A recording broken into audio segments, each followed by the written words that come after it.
Como funciona a venda de uma empresa familiar? Quando faz sentido vender? Qual o melhor caminho para vender? O que acontece na rotina da empresa e da família? E o que se passa na cabeça do dono, do fundador, diante da possibilidade de uma venda?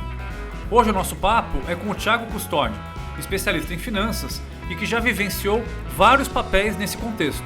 Atuou em fundo de investimento que compra empresas, em empresa que foi comprada, empresa que foi vendida e empresa que abriu capital na bolsa. Adriana Neto e eu, Gustavo Sete, junto com o nosso convidado, esclareceremos essas e outras questões sobre a venda de empresas familiares, além de fazer várias recomendações a sucessores e herdeiros. Sejam bem-vindos a mais um episódio do Papo Reto.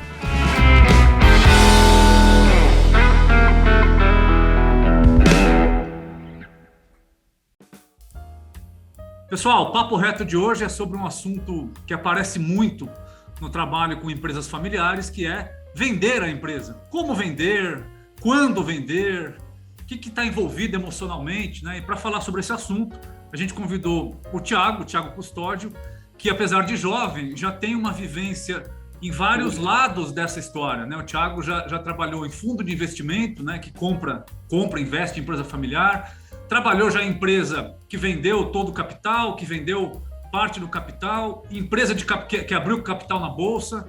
Então, Thiago, bem-vindo. Queria que você se apresentasse aqui para os nossos ouvintes. Ô, Gustavo, obrigado pelo jovem aí, viu? Já estamos com alguns quilômetros rodados. Então, mais uma vez, obrigado, muito bacana estar batendo esse papo contigo. E, de fato, é isso, né? Nos últimos 7 anos, né, para ser mais objetivo, foi o período aí que eu trabalhei mais próximo, né, desse tipo de operação envolvendo empresa familiar. Seja vendendo parte, seja vendendo toda, seja ainda participando, né, do processo pós-venda, né, que, para ser sincero, essa é a parte que eu tenho mais experiência, né? Que é acompanhar a empresa após a entrada do fundo, né? Ou após a entrada do grupo que entrou adquirindo, né? E vamos lá, vamos bater um papo, falar um pouco sobre isso. O que mais te chamou a atenção nessa tua experiência? Quais foram as coisas mais chocantes ou mais preocupantes que você viu? Olha, eu diria que é aquele aspecto mais emocional, principalmente no lado de quem está vendendo a empresa. Vou te dar um exemplo, né? A empresa pro antigo dono, né? Para quem está vendendo ali, é como se fosse um filho mesmo, né? É uma analogia, acho que bem válida fazer. Não é o filho mais velho, mais importante, mais amado. Não é só o filho, é o filho favorito, né? Exatamente. Mais do que favorito. Exatamente. E é incrível o que eu percebi assim, nesses últimos 7 anos, e isso eu percebi em todas as empresas que eu passei, tá? Foram 4 operações, para ser bem exato, tá? Foram 4 operações que envolviam compra de empresas. Nessas 4 operações, todas elas tinham isso em comum. Os vendedores, quando eles estavam na operação pós-venda, né? Ou seja, eles venderam uma parte, às vezes até venderam tudo, mas ainda continuavam no negócio. É incrível como eles deixam a racionalidade de lado e são totalmente levados ali a parte emocional, ou a parte do apego, né, àquela empresa que já não é mais dele. Nossa, e assim, essa não é mais dele, dói até em mim, porque eu conheço. Exatamente. Você falou assim, ele era o dono, eu já falei, ai meu Deus, que não é mais. Exatamente. Mata o fundador. Exatamente. Então, o que é mais complicado nessa relação, né? E o que mais me assustou foi ver pessoas brilhantes, extremamente inteligentes, caras que criaram um negócio multimilionário, bilionário, para falar a verdade, né? E a partir do momento em que eles trocam de cadeira, que eles deixam de ser o dono total, né, que centraliza, que toma todas as decisões, e passa a ser, às vezes, um executivo ou simplesmente mais um sócio, né, que está ali tocando o negócio também, mas ele não é mais aquele protagonista, ele começa a tomar uma série de decisões equivocadas simplesmente por uma birra, né? É como se fosse uma birra mesmo. Então, em vários momentos em que ele precisava ali estar pensando agora como acionista ou como alguém que já colocou ali boa parte do capital que ele investiu, né? Já recuperou aquilo, já botou bons milhões no bolso, e ele deveria estar se preocupando ali talvez com outras coisas, ele fica apegado, né, ao filho dele sendo criado por outro. Tiago, muito legal o que você está falando. Só estou interrompendo que eu estou achando o máximo, tá? A hora que você fala dos milhões, esses milhões fazem a menor diferença para ele. E, na verdade, aqui, eu acho que assim, é pior do que filho. É assim, perdeu a personalidade, perdeu a vida, perdeu o sobrenome. A hora que você fala, ele não é mais dono, ele não é mais ele. Porque ele, a empresa, a empresa era uma continuidade dele, né? Então, é isso que você falou, assim, você falou, olha, passa a não ser mais racional, infantiliza, vai para um lugar muito primário. Você falou, faz birra. É isso. É o ego, né? É o ego, é a falta de estrutura, ele sai do eixo, porque a vida passa a não ter mais sentido, então infantiliza. Exatamente. Então, acho eu que em muitos casos falasse assim, olha, ele pagaria o dobro para voltar a ser como era antes, mas não sei se dá, né? Porque você para pensar, né? Olha só, é difícil, acho que para todo mundo, às vezes, assumir que... Imagina a situação, imagina você nessa situação, você tocou uma empresa, você construiu, ela teve sucesso, você vendeu. Aí, de repente, chega um grupo que não conhece nada desse negócio, muitas vezes, ou seja, às vezes nem é do ramo, investe e começa a fazer uma série de mudanças, de certa forma, que melhoram a empresa. Olha, talvez tanto que é difícil para o cara que tocou esse tempo todo assumir isso. Assim, nossa, agora chegou um pessoal e está fazendo melhor que eu. Falando que eu sou incompetente. Exatamente. Né? Então, a questão de promover melhorias tem implícito de que o que vinha antes não era tão eficiente, não era tão bom, não, né? Exatamente. É jogado na cara dele, olha, você não foi tão bom na cara assim. dele. Nossa, exatamente. Nunca. Ele passou a vida, as pessoas falando que ele era o máximo. Exatamente. Ele era o herói, ele era o... Aí chega alguém e fala, me desculpe, isso aqui não tá legal. Então, assim, é a morte, né? Então, a morte. Isso fica muito explícito aonde que você pega isso. Na fala desses fundadores, né? Desses ex-donos. Então, eles vão segurando aquilo, mas tem uma coisa que eu aprendi até na psicanálise, né? Que você fica falando muito, né?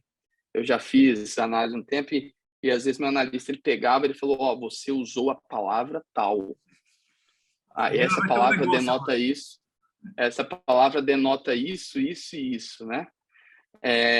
E eu percebo isso na fala deles. Eles começam a soltar algumas palavras, tipo assim, no meu tempo, né, na minha época, era assim, né? Porque... Essa geração de hoje, né? Começa com isso também. Porque se eles quiserem fazer, tudo bem, né? Não sei, é óbvio que eu torço, né? Para que dê tudo certo. Que eu torço, eu não estou fazendo nada. Nossa, não, eu quero mesmo que eles dobrem o lucro, que eles dobrem o resultado, mas não é bem assim, né? Então você percebe claramente na fala deles, né? na postura, que ele já ele já virou a chave, ele entrou no mundo agora dessa defesa do ego, da defesa do legado, né?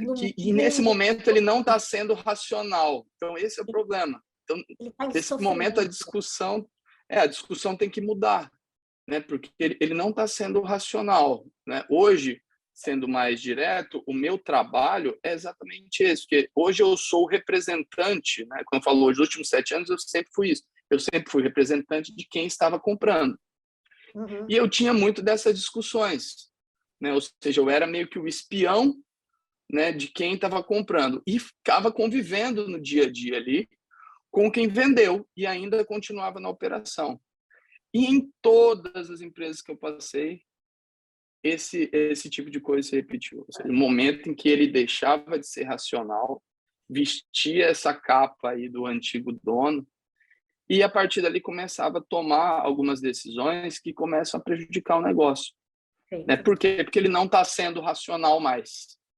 Tiago, então assim, se a gente pode dar dica, consultores, na hora que o fundador começa a falar, eu torço muito para dar certo, pode ouvir o contrário. Quando a pessoa precisa se justificar, falar não, que nem o marido fala, não, eu amo muito você, meu amor, começa a falar que ama muito, tem amante na jogada, tá em tudo no negócio.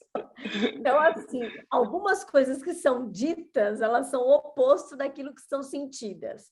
E aí, Tiago, você me traz uma questão que é, gente, não sei se é legal, fundador, continuar, ou na gestão, ou mesmo no conselho, vai ser sofrimento para os dois lados.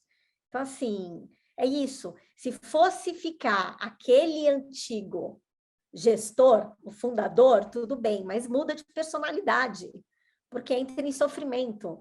Então, assim... a questão... desculpa, pode continuar. Não, vamos lá, pode falar, Tiago. Eu acho que assim, é só uma questão de entender e que quase nenhum deles entende isso, acham que essa transição vai ser muito natural. Esse é o problema. Eles minimizam essa transição. Eles pensam assim, vou vender aqui 70%, vou colocar meus milhões no bolso, vou continuar ali, às vezes, 3 anos como CEO, que está no contrato, vou pegar uma cadeira no conselho e, enfim, não vai mudar nada, né?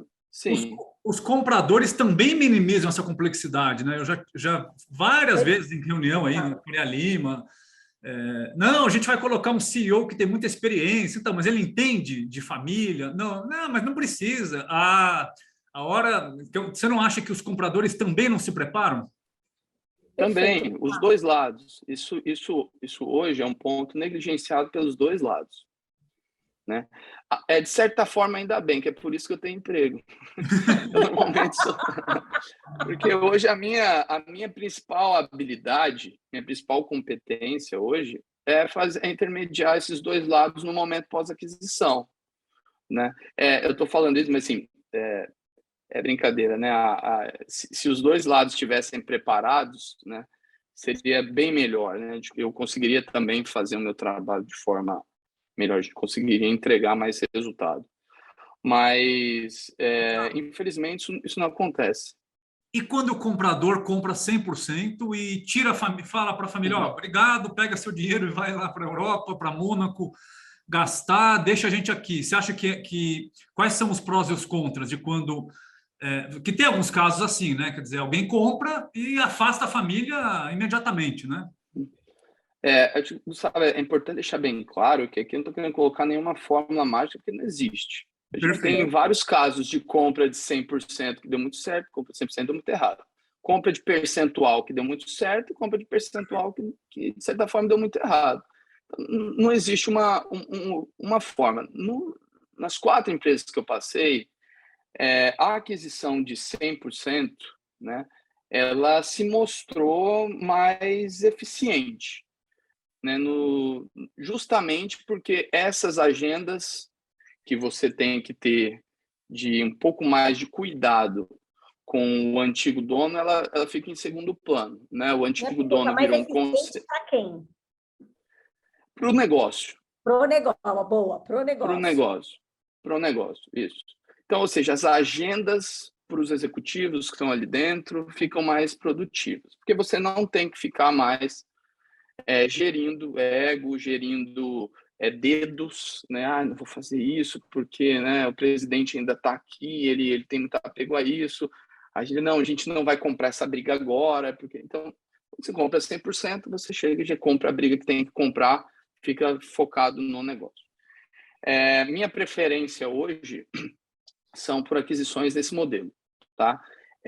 Eu acho sim que a posição no conselho é importante, tá? Eu acho que tirar 100% não é o melhor cenário hoje. Eu tiraria 100% na parte da operação mesmo, né? E colocaria a figura do antigo dono no conselho. Aí tem muita gente que fala assim, mas o antigo dono, na hora de vender, ele prometeu um monte de coisa. A gente deixar ele lá como presidente da empresa é uma forma também de garantir que ele entregue o resultado que ele prometeu. Mas hoje, durante a negociação, já existem outras formas de você amarrar isso. Forma de pagamento parcelado, vou te pagar uma parte aqui, depois vou te pagar daqui a 5 anos, quando você entregar essa maravilha. Você não está falando que a empresa vale tudo isso? Ok, eu vou pagar o valuation dela de tudo isso. Porém, você só vai terminar de ver esse dinheiro depois que você me entregar esse sonho que você está me vendendo, né? Não necessariamente você precisa manter esse ex-dono, né, esse vendedor na gestão. Mas também, volto a dizer, existem casos de vendedores que são muito maduros, que já se prepararam para fazer. Eu ainda não vi, não vivenciei ainda. Mas eu sei que existem casos, né? Existem empresas familiares que deram esse passo atrás, né, de governança, de preparação emocional, tudo, para fazer esse movimento. Entendem que precisam, né, estar preparados antes para fazer essa movimentação. É isso que você falou, Thiago, que assim, quanto mais... até que você falou das formatações, que eu vejo assim, tem que conhecer a família, a dinâmica da família, o histórico da família, até para definir o que é menos traumático, né? Sim. Para a família e para o negócio. E tem isso, às vezes o menos traumático para o negócio é o mais traumático para a família, né? Exatamente. Então, o ideal seria ter este cuidado e ter pessoas que cuidassem desse entorno também dessa outra família, né? O que acontece?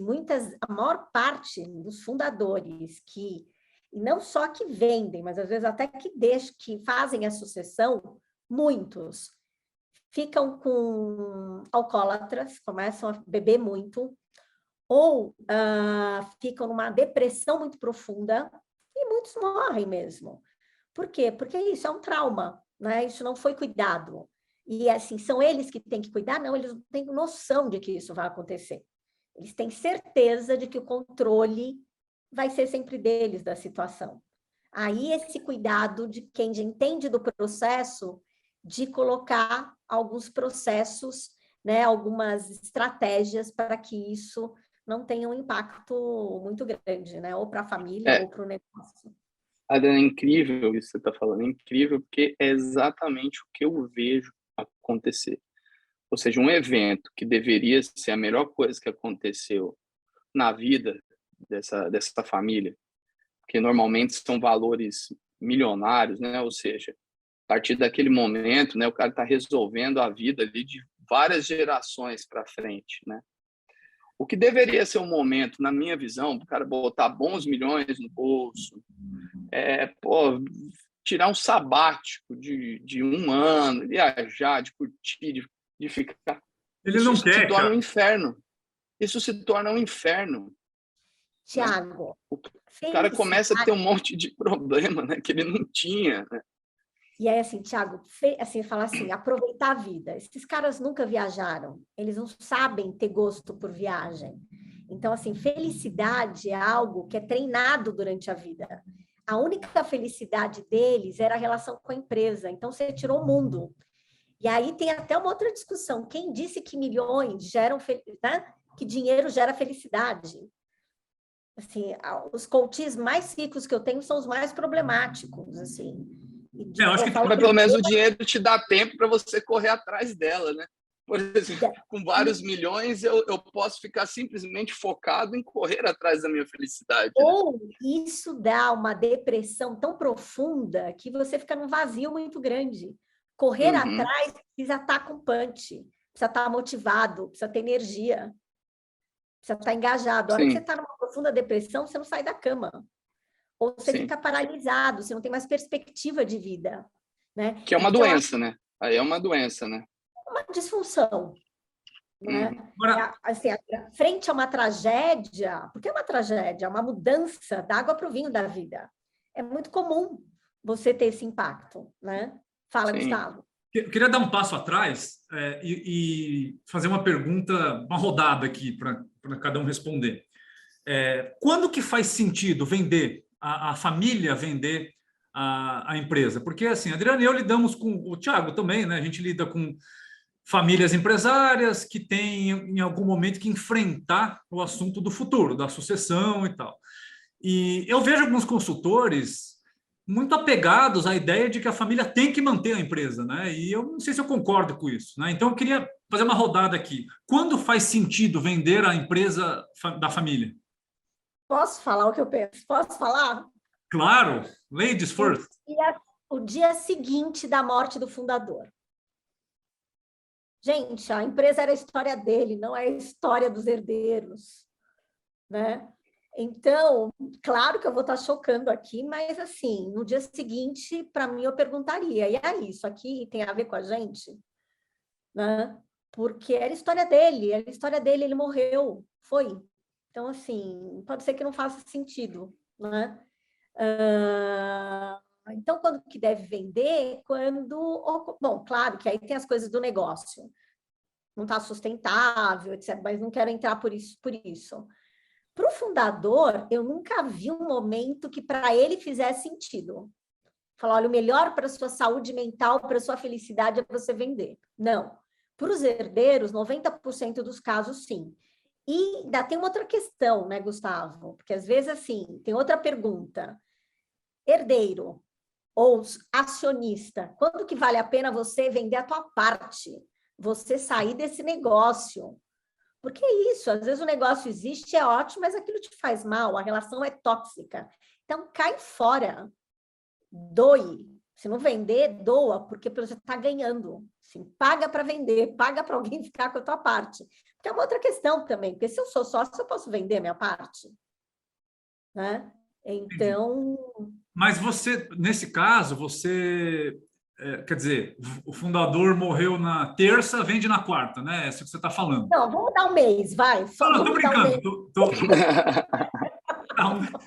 Um mês, tá bom. Mas como é que lida em vida com a expectativa do fundador de que os filhos vão querer, estão preparados?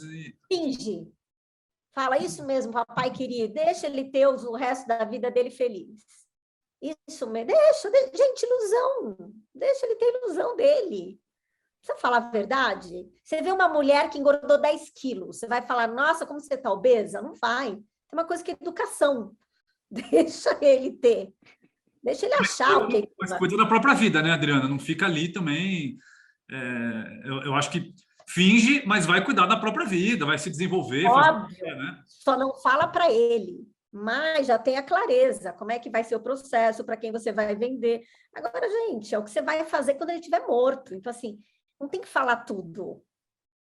E essa conversa, os herdeiros podem ter antes do fundador morrer, né?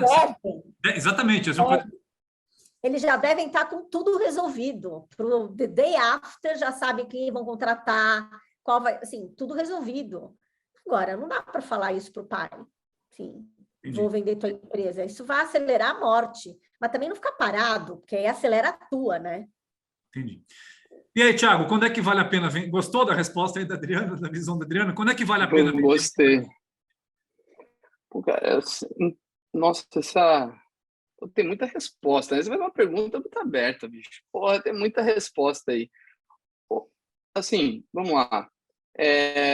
Partindo do princípio que a empresa é boa, né? E que não é óbvio vender. vamos tomar aqui um caso de empresas que não é óbvio tomar a decisão de venda. Tem empresa que é meio óbvio. Uma empresa que, igual ela falou, às vezes está com muita dificuldade, né? Enfim, o cara não quer mais. Vamos supor que o dono perdeu o punch, né? Igual a Adriana falou, cara, não tem mais ânimo, não quero mais tocar esse negócio, arrumei outra coisa legal, né? Comprei fazenda, estou gostando de mexer na fazenda, não quero mais ficar tocando esse negócio aqui.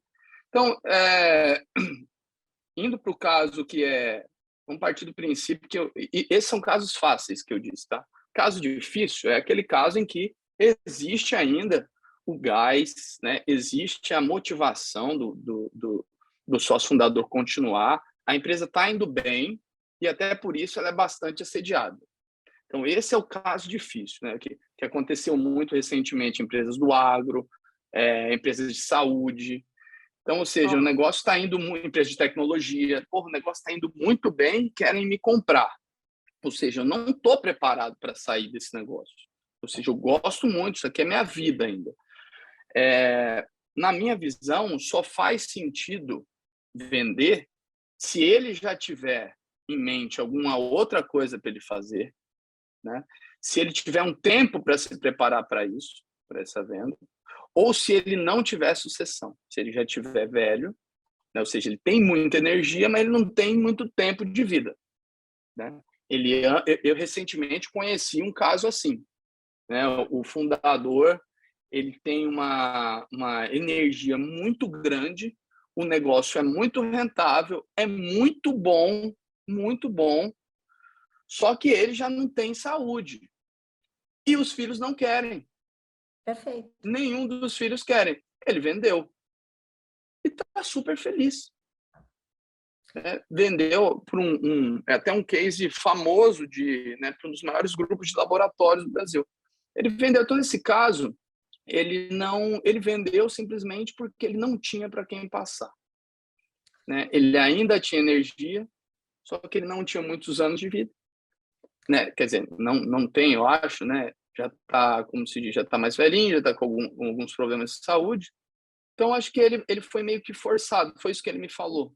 Falou, pô, Thiago, eu tinha que vender. Meus filhos não querem. O negócio está valendo muito. É um bom momento, né? Porra, por mim, se eu tivesse energia, eu estava tocando, mas infelizmente eu não consigo mais. Então, eu tive que vender. Que bom que ele acolheu a vontade dos filhos, que não é comum, né? Muitas vezes Fala, Adriano. Não, eu lembrei disso, você falou do agro, eu acabei de atender um caso do agro, e que, assim, era um baita negócio, foi vendido por milhões, assim, foi um super negócio. O cara entrou numa profunda depressão. Por quê? E, assim, tem fazendas, ele tinha 1000 coisas para fazer, aí é que está grande, que eles não fazem ideia do que eles vão sentir na hora da venda. E ele acabou, falou, Adriana, ninguém mais me procura. Eu não sou mais importante, ele é milionário, bilionário, mas ele não é mais pessoa importante, ele não é o maior produtor então, assim, ele não tem mais aquela empresa enorme, e isso aí que eu falo, gente, é muito importante o fundador saber o que é importante para ele. Ele não precisava esse dinheiro, não vai fazer diferença nenhuma na vida dele. Ainda falo mais, vai deixar para as gerações, vai estragar as gerações, porque a gente ter a vida ganha, estraga. Então, acho que então, assim, ninguém saiu ganhando da história. Ter milhões para as 3 próximas gerações é a maior furada. É a pior coisa que você pode fazer para os seus descendentes, né? Aquele dinheiro, ter 10 milhões ou 2 bilhões, ele não ia fazer nada. Até porque gente do agro geralmente são pessoas simples. Acabou com a vida dele. Agora, claro que ele não fala isso nem para a família. Não, tá tudo, mas não tá, o cara é outro, ele tá triste, ele tá abatido, né? Então, acho que uma coisa importante na hora da venda é entender de fato essa história desses milhões. Que diferença vai fazer na tua vida esses tais milhões? E que diferença vai fazer na tua vida a mudança da tua vida, da tua rotina? Antes ele era chamado para dar entrevista, então, assim, isso para ele era o mais importante. Então, assim, tem uma coisa da sociedade que fala que o importante é isso. Sim. Ele era o fulano dono do negócio. Agora ele não é mais o fulano da...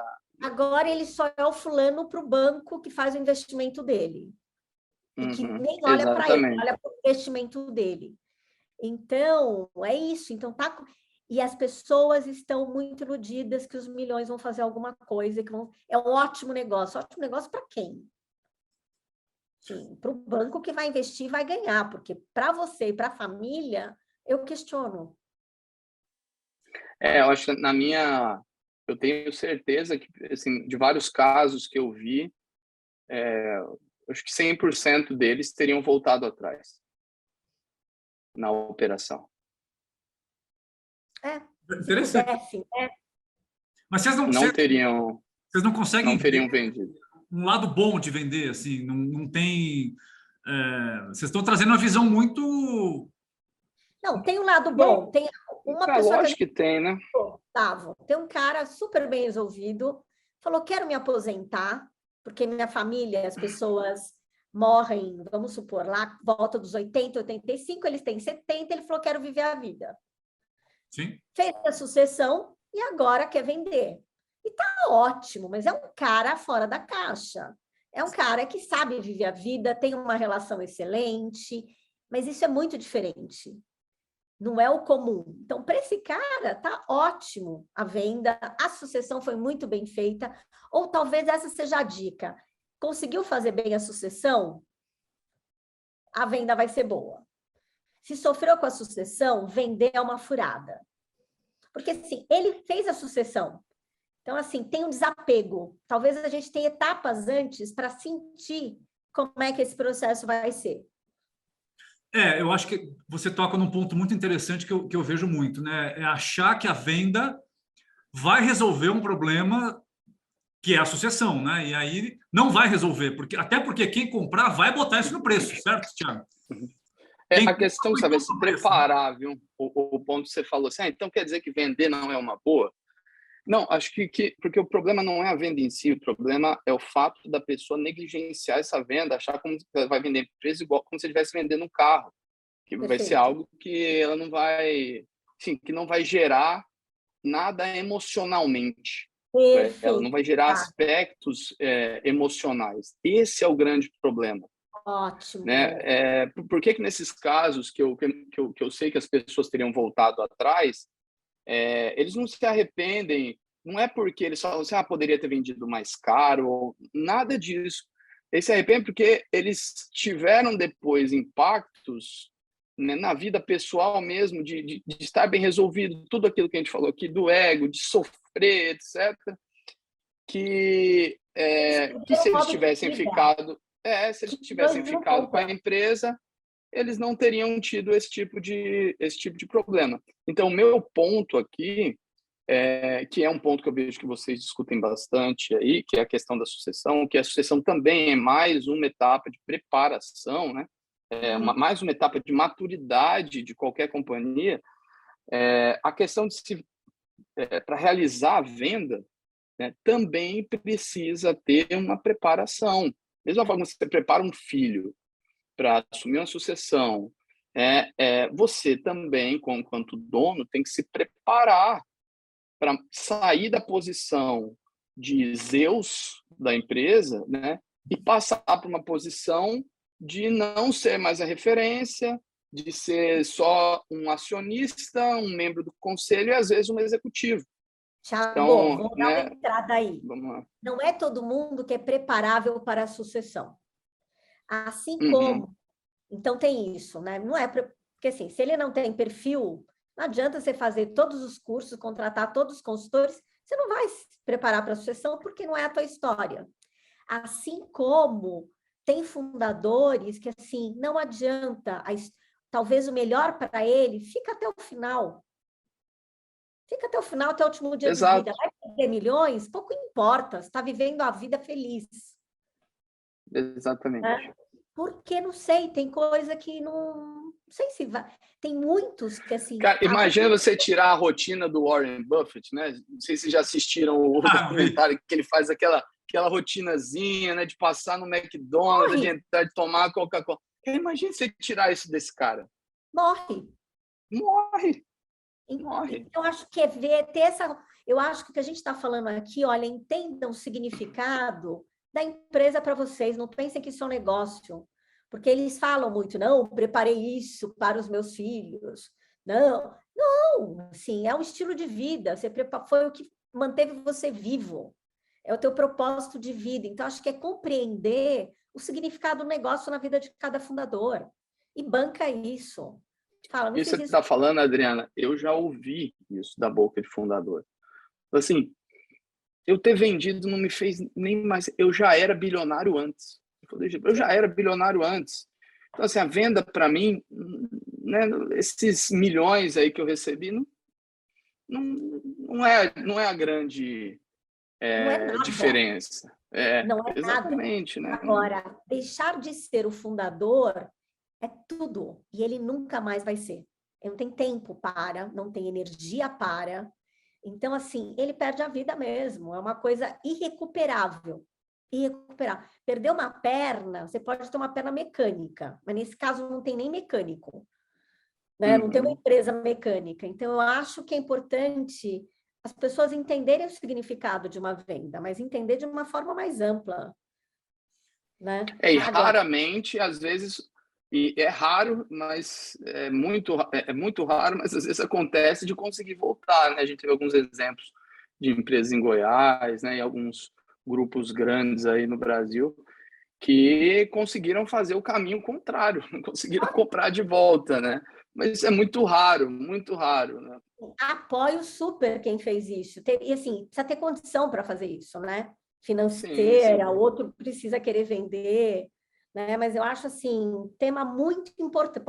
Acho que a gente pode salvar vidas de fundadores quando a gente trata desse tema e quando a gente dá esse alerta.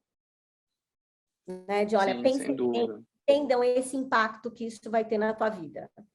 Né? Porque isso não é óbvio, né? Isso é contra o senso comum, né? É contra o senso comum você pensar que o cara, após uma transação bilionária, ele vai começar a se tornar mais infeliz, né? Então, isso vai contra a lógica, né? de tudo que a gente vê hoje, né? Agora, por isso que é tão difícil, né? Thiago, quem trabalha com bilionário, no meu caso, aí dá para, assim, como tem casos de depressão, como tem casos de suicídio, como tem casos de vazio. Se dinheiro fosse sinônimo de felicidade, eu estaria ferrada, eu teria que atender outro público. Não é. Agora é isso. Hã? Aí você tem emprego, né? Exatamente. Mudar de... Então, assim, não é, gente. A gente precisa questionar essa crença, né? Dinheiro eu acho não que é. essa é uma crença que tem um Maslow nessa história, né? Quer dizer, o dinheiro... Sim. O dinheiro... A gente está falando de milionário. Ser bem dizer, de eu acho que vida é bom. Ter 100 milhões ou 100 bilhões não tem diferença, né? Mas você ter zero... É isso que a gente está falando. Não, a gente está falando disso. Perfeito. Da extrema riqueza. Tá. Que muitas vezes mais atrapalha do que ajuda. Então, ter estabilidade, pelo amor de Deus, gente, é o mínimo que todo ser humano deveria ter. Agora, essa diferença de perder os 60 bilhões, quem faz, assim...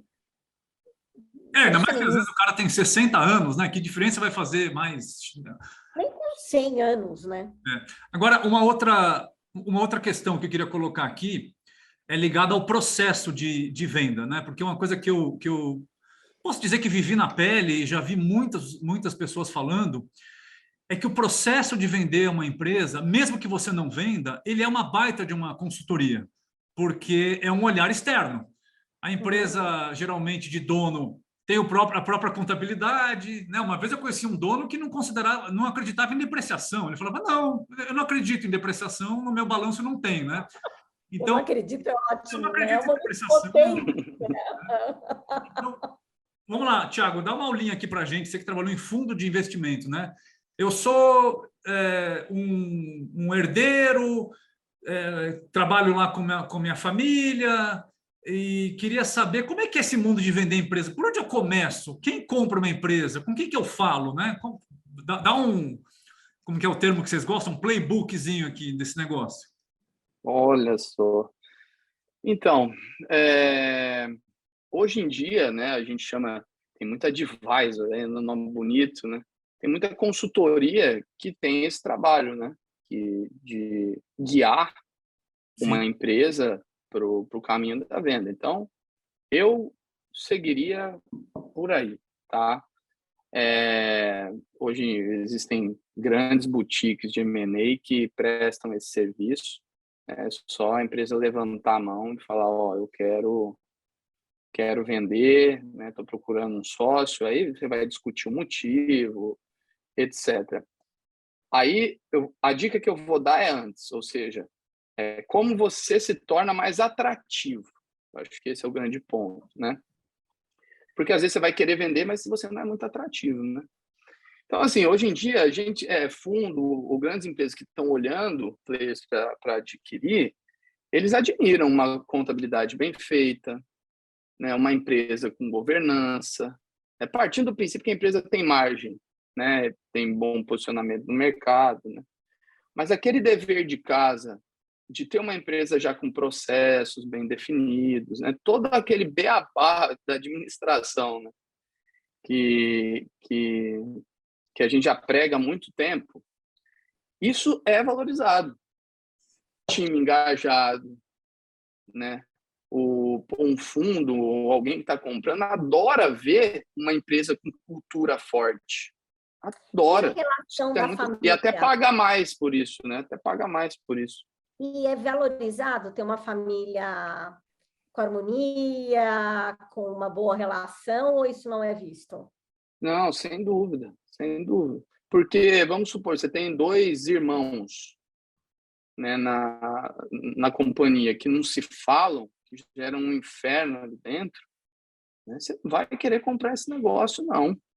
Não, pelo menos com eles lá dentro.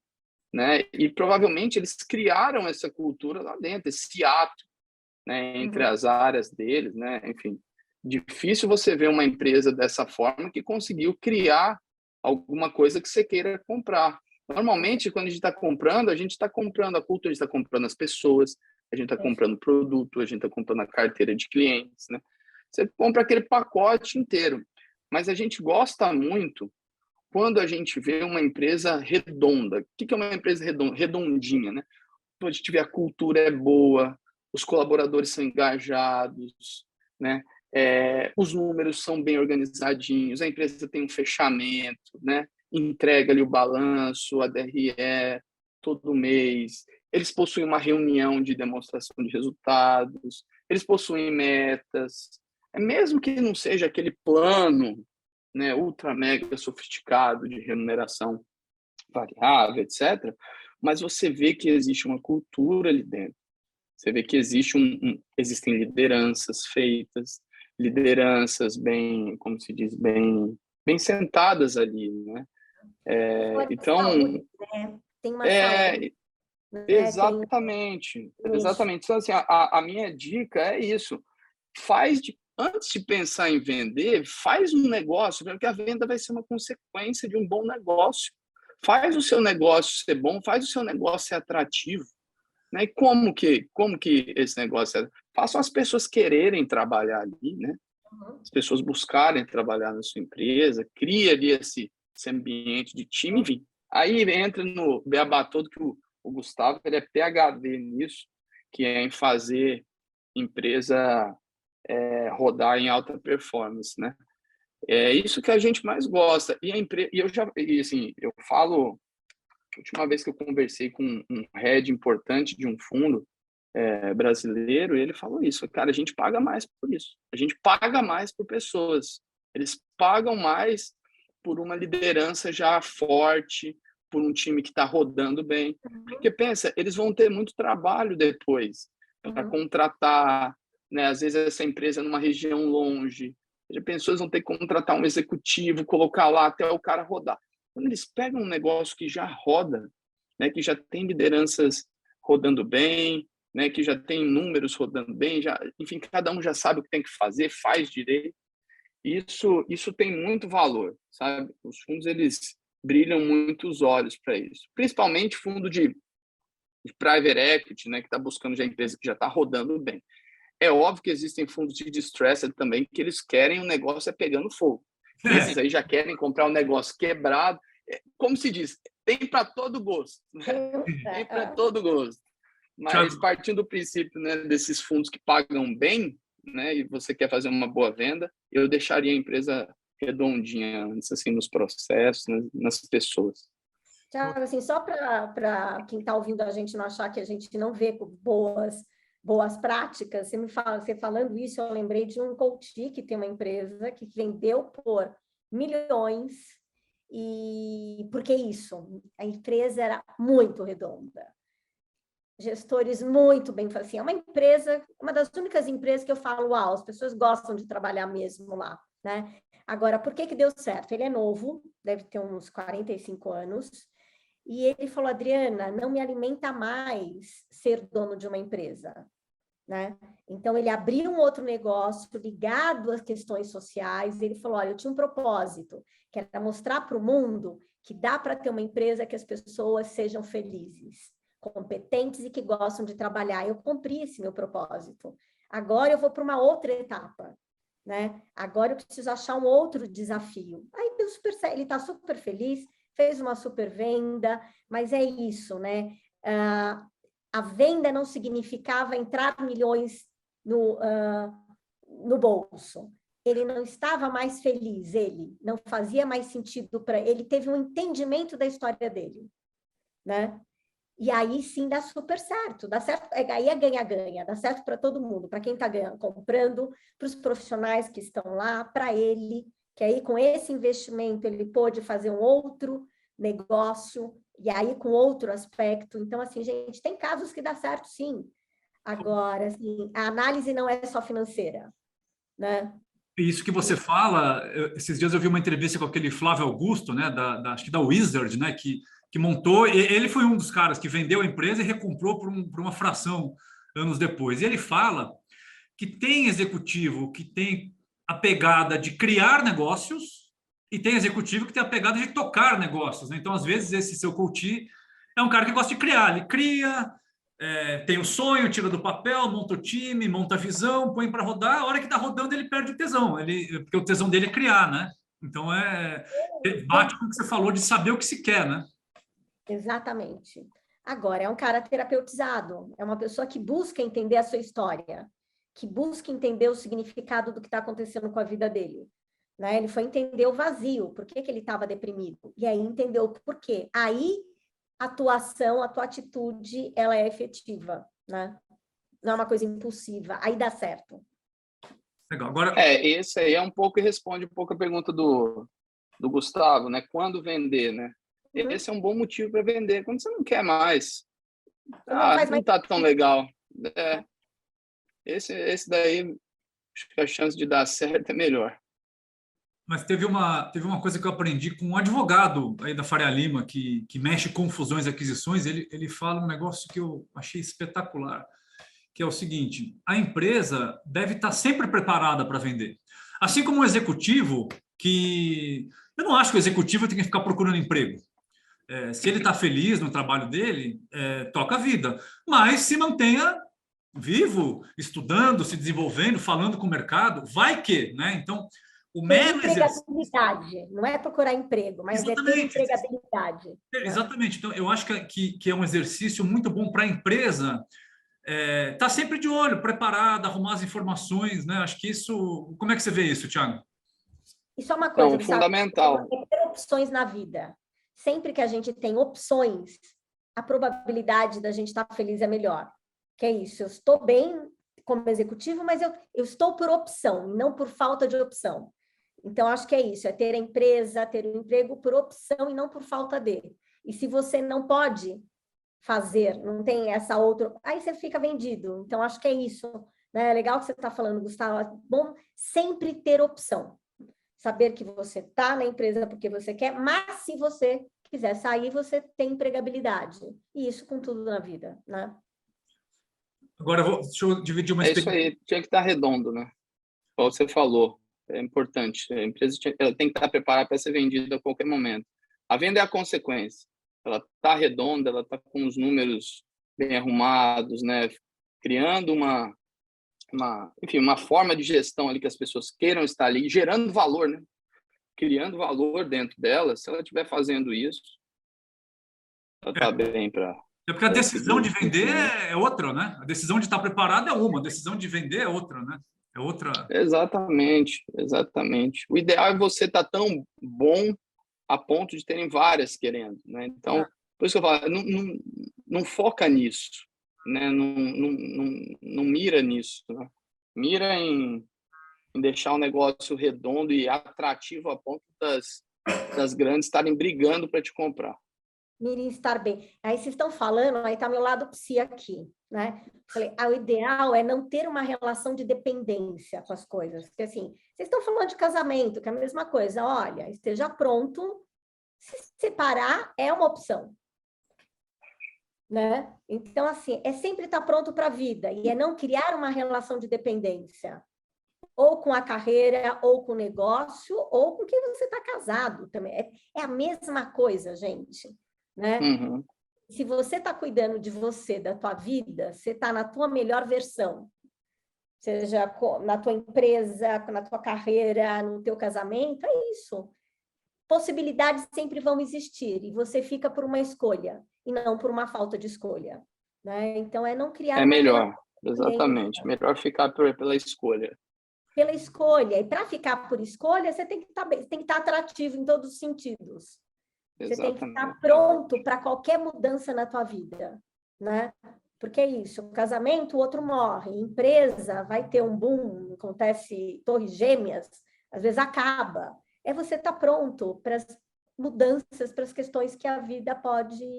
Aí você vai estar bem. A probabilidade de causa é menor, né? Agora, Concordo. último ponto que eu anotei aqui para a gente trazer para essa conversa é falando um pouco, a gente falou muito do fundador, do dono, né? Agora vamos falar dos filhos, né? Dos herdeiros, dos sucessores, né? Que é um público que eu trabalho bastante, a Adriana também, o Thiago, não sei se lida.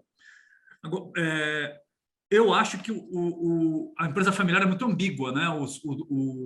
Você tem lá o filho que trabalha com o pai, com a mãe, ele começa a falar em vender a empresa. Tem muita ambiguidade nessa história, né? Que dicas que vocês têm para quem está nessa posição de próxima geração, que tem às vezes a vontade de vender, mas não tem a caneta para vender? Como é que ele lida com essa situação, com a expectativa, nas conversas com os pais? A gente cuida da própria vida, né? Assim... Entenda que não é seu, né? Quer dizer, é isso. Entenda que não é seu, né? Quer dizer, aquele negócio não é seu. Não, você pode até dar um palpite, mas assim, hello, vai cuidar da sua vida. Perfeito. Assim, se você não é você que que pode assinar e pode vender, querido, assim, cuida da sua, é isso, não cria uma dependência, não cria uma relação de dependência, vai ser autônomo, né? Tem autonomia na sua vida, seja o protagonista da tua história. Então, assim, você não tem que fazer, vai cuidar da tua vida. É história, não, meu pai não pode, que não pode. Se ele quiser, ele vende, torra, doa. Eu fico injuriada com isso. Não, meu pai não pode fazer isso. Ele está mexendo no meu patrimônio. Não, querido, vai ser seu. Se ele morrer, se quando ele morrer ele ainda tiver, que é patrimônio, vai fazer o teu. Assim, não fica com essa ilusão, não é teu. Se fosse teu, você podia vender, você podia fazer o que você quisesse, não pode. Então, assim, vai viver a sua história, pelo amor de Deus, né? E deixa teu pai tomando as decisões. Então, assim, você até pode trabalhar a sua argumentação, sua persuasão, para tentar colocar o seu ponto de vista de uma maneira mais assertiva. Só. A decisão é dele, e é a história dele, pelo amor de Deus, vai fazer a tua. Senão você acaba vivendo uma história que não é sua, né? E dá uma coisa de, eu sou dono. Você não é dono de nada, né? Então, assim... E a mesma dica anterior, né? Tem que se deixar atrativo, tem que se preparar, independente de qual é o cenário, né? Da mesma forma como o pai que está vendendo, né? Aí tem a situação dos filhos trabalharem, continuarem ou não, né? Os filhos têm que se preocupar com essa nova etapa e têm que estar preparados para isso, né? É uma situação muito difícil. De fato, são normalmente pessoas que, na minha visão, tá, e a experiência que eu vejo, nunca vai ser tratado igual, né? É balela, né? Balela falar isso, né? Então, é de cada um mesmo, e o que vale, talvez, para todos, é se preparar, né? Vai cuidar da sua vida, né? Vai se tornar atrativo o suficiente para, talvez, quem comprou entender que você é extremamente necessário nessa cadeira. E aí né? vai ralar, porque assim... E aí vai ralar e vai sofrer mais do que os outros, porque vai ter que se provar mais. Claro. Existe, sem dúvida, uma pressão maior. Mas o grande ponto aí é aquele dever de casa que quase ninguém faz, que é, se tivesse, às vezes, se preparando para a sucessão, né, seria isso de uma forma mais suave, né? Ou, às vezes, se preparando para ser executivo, porque acontece muito isso também. Aí, do dia para a noite, quer transformar o filho em executivo, né, para ficar junto no negócio. Não funciona. Né? A melhor dica para ser preparado para a sucessão? Vai trabalhar no mundo, não trabalha na empresa da família. Vai trabalhar sem dúvida. Aí você se prepara para ser executivo, para ser sucessão, você fica atrativo. Cuidar do próprio dinheiro, né? Então, assim, quer a melhor coisa, quer que teu filho seja o sucessor, não deixa nem fazer estágio na empresa. Já vai fazer estágio em outra, vai se formar. Aí, a probabilidade dele ser um bom sucessor vai ser muito maior. Mas é ao contrário. Nossa, eu estou cuidando de um caso que adoraria proibir estágio. Não, e o dono está fazendo de tudo para fazerem estágio lá. Ele não entende que a pior coisa para ele são os filhos dele fazendo estágio na empresa. Assim, eu tive que conversar com gestores para falar, pelo amor de Deus, trata ele como qualquer um. Adriana, não dá para tratar ele como qualquer um. Então, assim, o menino está sendo deformado, tadinho, e é um querido, é uma graça, mas não está tendo oportunidade. Então, assim, como é que essa pessoa vai crescer? Se ela ainda é paparicada, e eu entendo os executivos, eu também trataria bem. Eu também teria todo cuidado com o filho do dono e um dono ainda que quer que o filho seja paparicado. Assim, eu proibiria. Quer desenvolver o sucessor? Vai para fora, vai ter tua própria vida. De preferência no exterior. Aí prepara mesmo, porque não vai ter nem o sobrenome aqui. Né? Exatamente, concordo. Gostou, Tiago? Concorda? Demais, vai ficar mais atrativo para a empresa, não vai? Assina embaixo. Depois, né? Mostra uma maturidade por parte, né, da família. Né? Eu falo isso porque hoje eu também, enfim, me relaciono com uma família que é isso aqui, eu até posso falar mesmo, que é a família do Mater Dei, que eles fizeram um processo de sucessão fantástico, né? Então, ou seja, para assumirem posições de diretoria, os filhos tiveram que ir trabalhar e pelo menos 1 ano e meio, 2 anos em um hospital do mesmo tamanho ou maior e tiveram que fazer MBA fora, né? Então, e até nós somos executivos de fora, a gente respeita muito mais. Ótimo, né? Tiago. Fala isso, porque você respeita mais quem tem essa história? Sem dúvida, sem dúvida. Até mesmo porque eles são muito bons. Eles são muito bons. Eu vi uma entrevista com um dos donos, né, que ele contou o processo seletivo para familiar. É duríssimo, né? Quer contar um pouco? Exato. Duríssimo. Eles têm que... É justamente isso. Eu posso falar alguma coisa errada aqui, mas basicamente, né, são 4, a segunda geração, né, que são 4 filhos, né, que já estão aí na casa dos 60 para cima. Essa é a segunda geração. Essa segunda geração, cada um desses só pode indicar um diretor para trabalhar na empresa. Então, imagina, né, esses 4 têm vários filhos, né? Mas dessa galera toda aí, cada um desses 4 só pode indicar um para a diretoria. E esse um tem que passar por tudo isso que eu falei. Tem que trabalhar em algum hospital do mesmo tamanho ou maior e tem que fazer MBA em uma das... Tem o range de escolas no mundo, fora, tem que ser fora, né? E eu já trabalho atualmente com 3 desses que já fizeram. Tem uma que ainda vai para o MBA, mas 3 desses já estão. Aí são executivos assim que me colocam no chinelo. Ou seja, São mostrar a máquinas. musculatura. Você testa se a pessoa tem musculatura, né? Máquina, mas poderiam estar trabalhando em qualquer grupo grande de hospitais, né? Tanto que tem um desses, né, que estava trabalhando num grupo em São Paulo e eles não queriam deixar ela ir lá para assumir a cadeira da família. Não, fica aqui, não vai, né? Tamanha competência, Ótimo. né? Tamanha entrega de resultado que eles têm.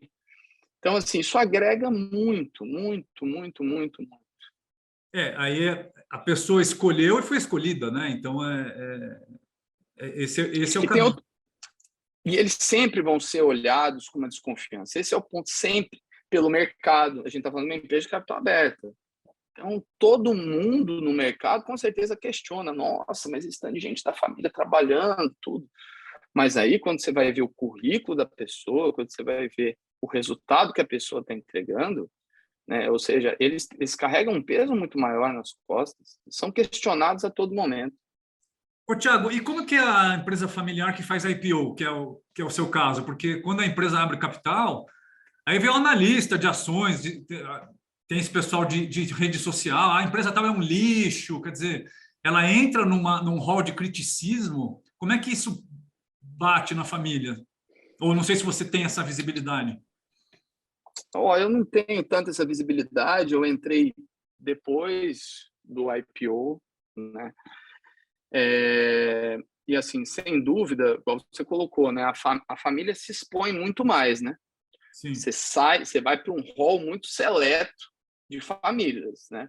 E principalmente esse caso, que foi uma família que decidiu fazer o IPO de forma independente, né? Ela não vendeu para fundo, não chegou e falou: eu vou seguir o meu caminho de crescimento, abrindo o meu capital e mantendo o controle. Ainda tem isso. A família ainda é detentora do controle. Então, teve muita coragem em fazer isso, né?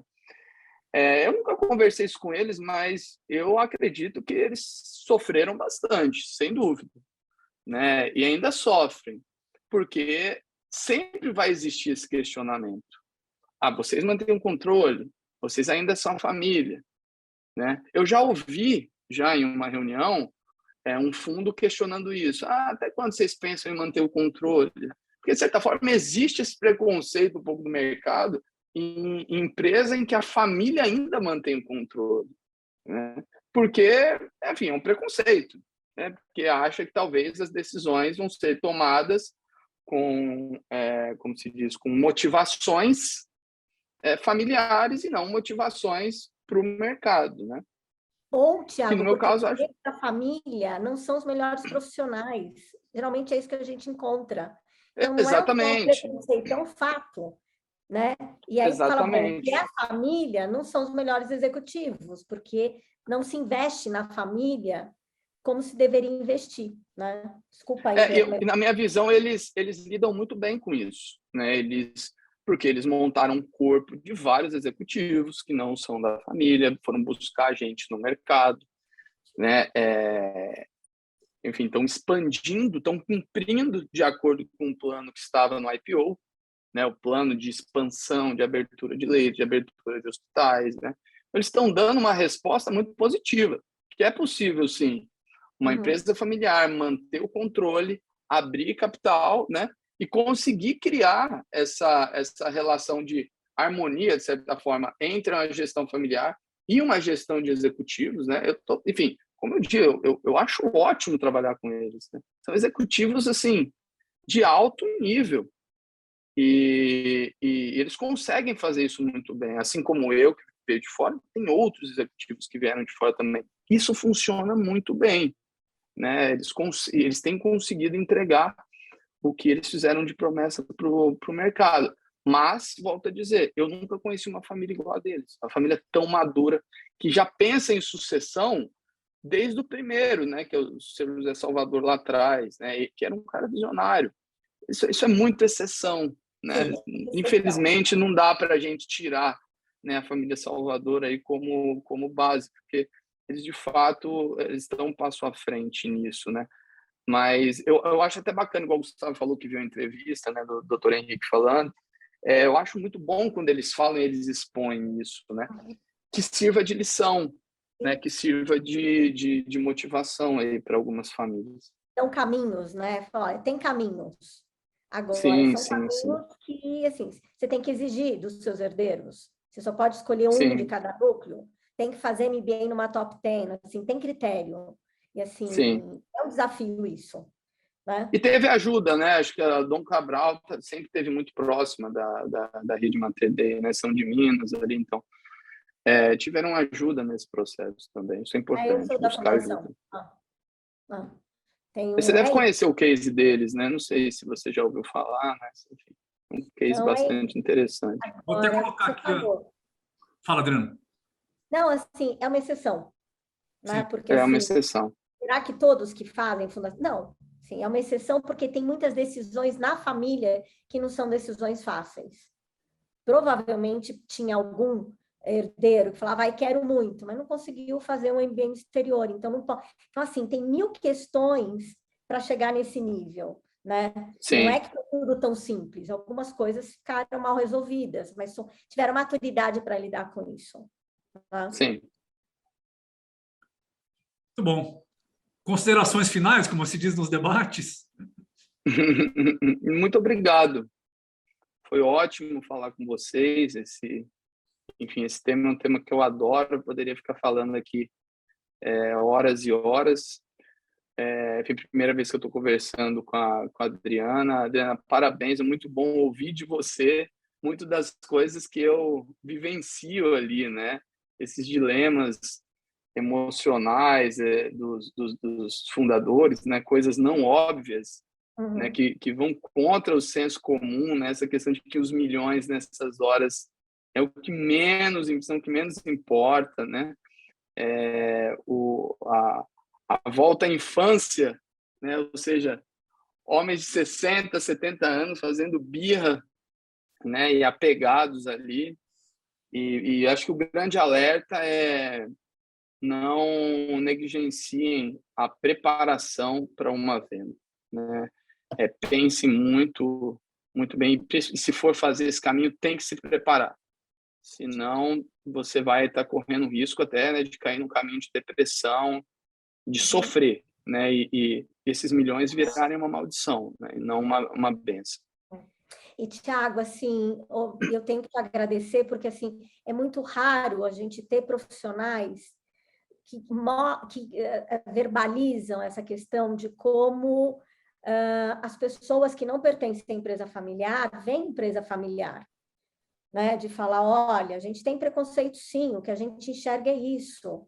Isso ajuda muito, né? Assim, nós, né, consultores, eu, Gustavo, quando a gente vai falar isso para as famílias, eles não acreditam. Né? Então, ter essa fala ajuda muito, ter esse olhar de fora e do mercado, de um profissional competente, isso ajuda muito, é um bom... Com certeza, você vai aparecer em várias aulas, viu?